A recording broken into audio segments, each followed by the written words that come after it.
Naaresto ang isang sospek matapos maipatupad ang search warrant sa Purok 2, Barangay Sibsib, Tulunan, Cotabato, bandang 9 ng gabi ng Mayo 11 taong kasalukuyan. Kinilala ang sospek na si alias Junjun, 35 anyos, na nahulihan ng 2 gramo ng hinihinalang shabu na may halagang 13,600 pesos at isang baril na may 3 bala. Isinagawa ang operasyon sa Tulunan Municipal Police Station kasama ang PIDEA 12 at media representative na iproseso ang markings at inventory sa lugar ng operasyon. Dinala ang suspect sa himpilan ng pulisya para sa dokumentasyon at medical examination bago pansamantalang ikinulong.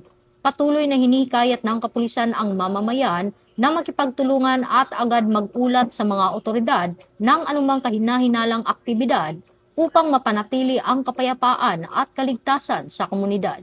Mula dito sa Campo Crame, ako po ang inyong PNN correspondent, Patroluman Resali Umalay, nagbabalita para sa Police News Network. Alagad ng batas, tagataguyod ng balitang pulis. Ito ang bagong PNP para sa bagong Pilipinas, serbisyong mabilis, tapat at nararamdaman.